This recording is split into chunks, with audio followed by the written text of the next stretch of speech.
we're delighted to welcome Jarl Hulbert from Baltimore to our studios. Jarl, it's very good to have you here. Thank you. It's great to be here. And Jarl, you're representing the Thomas Hulbert International Piano Competition. And tell us a little bit about that and your relation to Thomas Hulbert. Yeah, so the Thomas Hulbert International Piano Competition is the latest name in a string of competitions that I've worked with. I started as coordinator of the William Kapell International Piano Competition, which unfortunately lost funding from the University of Maryland. We started after that the William Knabe International Piano Competition and the Thomas F. Hulbert Competition. That name was voted on to begin last year. So 2024, I believe, was the first year with that name. And so yeah, so it's a new name for a competition that has been that's been going for many years. And Thomas Hulbert was your dad. Yeah. Thomas Hulbert was he was a composer, a pianist, and a pedagogue. He was the author of several books on teaching, and he was also a composer of dozens of piano works and works for other instruments as well. Now, tell us a bit about the competition, because and how it works and how people apply and how this developed. Because there's a winner this year, and that person, which you can tell us about, will be appearing at Carnegie Hall on June 30th.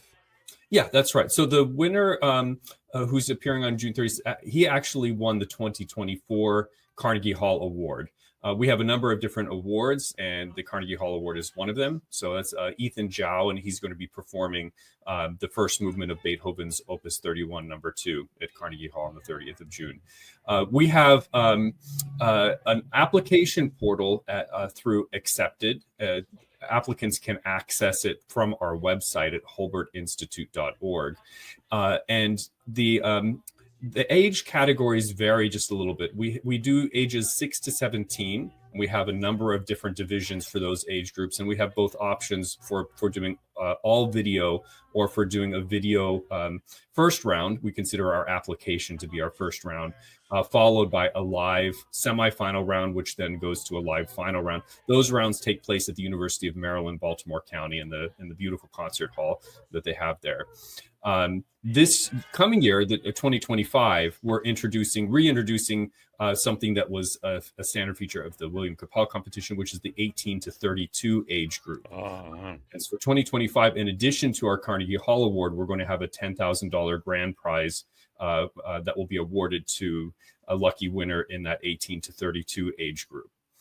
But yeah, applicants apply online with a video, and they can either choose to do video for the next round or they can choose to be invited. They're judged separately, so the video competitors don't compete against the live round.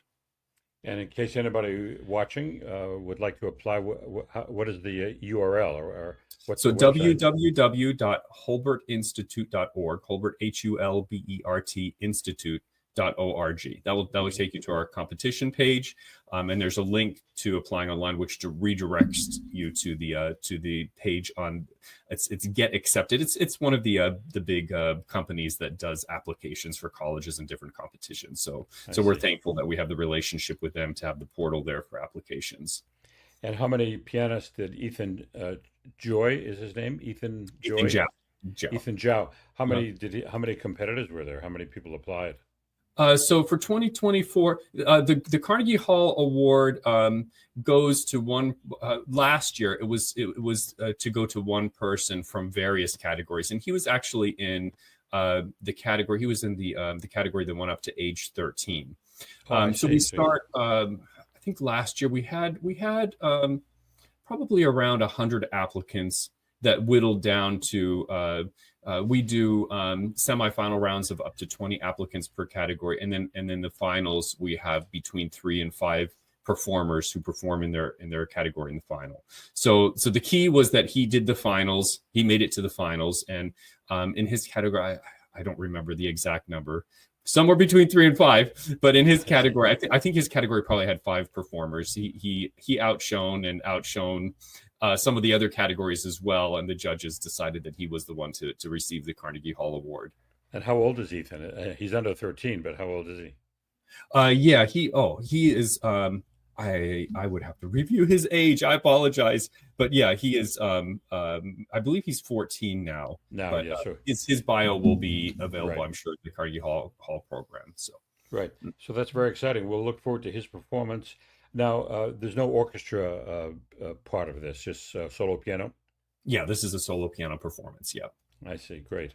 And how are things shaping up for 2025 in terms of 2020, our applications open?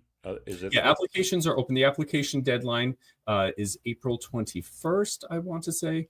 And we do have late applications that are accepted up until May 5th. So somebody, for those who missed the deadline, there's an opportunity to apply late. It's just there's a little extra fee, and try to encourage people to apply to apply on time. So yeah, so we have it's an international competition. So we do have pianists applying from all over the world, and they're coming in. Musicians often wait until the last minute, so we'll expect to see a lot more come in as we get close to the deadline. Yeah, I see. That's wonderful. And again, for 2025, there were two age groups. Well, we have we've rebranded the younger group as the Young Artist International Competition. So that's ages 6 to 17. In our live division, we have one category for ages 6 to 7, one category for I believe it's 7 to 9, 10 to 13 is Division 3, and then 14 to 17 is Division 4. So you don't have very old students competing with very young students. They all compete within their category. And then we have the professional division, or which we're now just calling the international competition, which is for ages 18 to 32. And that's the one this year where there will be a grand prize winner receiving that nice cash award. What always amazes me is when I see a 5 or 6 or maybe a 7 or 8-year-old pianist sitting down and playing with such maturity and technical brilliance. It's stunning, really. It sort of takes your breath away. It actually makes me a little teary every time I hear it. If they're exceptional, and many, not many, but some are. It makes you wonder that it's a born gift, isn't it? Yeah, well, I don't know that anyone is born with the ability to play piano, but you're born with potential, and you have to have the piano, and you have to have the parent behind that student, and you have to have the good teacher, and with those, then it's also exposing a child to music at a young age has a huge impact. Yeah, so there's definitely all of that, but if you don't have a gift, it's a gift. You can work very, very hard and still not quite get there, but I believe it's everything combined. But part of it is a gift. I feel that's just. I really believe you are born with it somehow.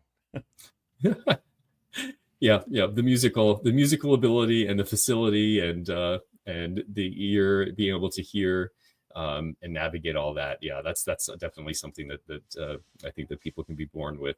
And it seems that it's just really violin and piano that somebody can start at the age of 3 or 4 or 5, whereas other instruments, especially singing, but any woodwind or brass instrument, you just can't do it until you're older.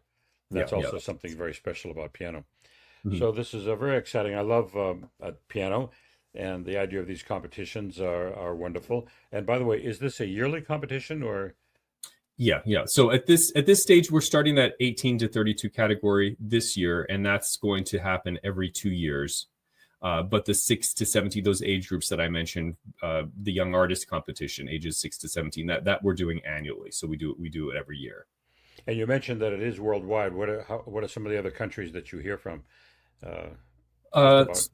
Before, we're hoping there was a little bit of a drop off after COVID, when COVID happened, right. But the year before COVID, we had somebody fly out from Turkey. We had somebody fly out from Ukraine, actually. 2 very good pianists. We had somebody from Australia. We've had multiple people from Canada. I was just answering a question from somebody from Shanghai, China, who would very much like to fly out to the competition this year. Also, we've had people apply from South America. We had a number of applicants from Colombia. And I was surprised, the year before last, we had several really good pianists apply from Thailand. There's apparently a very good conservatory there that's doing some great training. Any applicants from Baltimore? Yeah. So in Baltimore, we have the Peabody Institute here, and we have some very some excellent private teachers in the area that are not necessarily affiliated, but who produce wonderful students. So we do most of our applicants in the 6 to 17 category come from Maryland, Virginia. Well, those two, Maryland and Virginia. Yeah. Right. So, and there's, very good teachers in the, Washington, D.C. is right between them. Some very good teachers in this region. Well, it's all very exciting, and we're very much looking forward to the performance on June 30th. Can't wait to hear that. You said that he'll be performing the Beethoven Opus 31 No. 2, or the first movement. Mm-hmm. We look forward to that, and it's wonderful, Jarl Hulbert, to talk with you, and good luck with this competition and all the future ones. Okay, thank you. Thank you for your Pleasure time. to speak with you.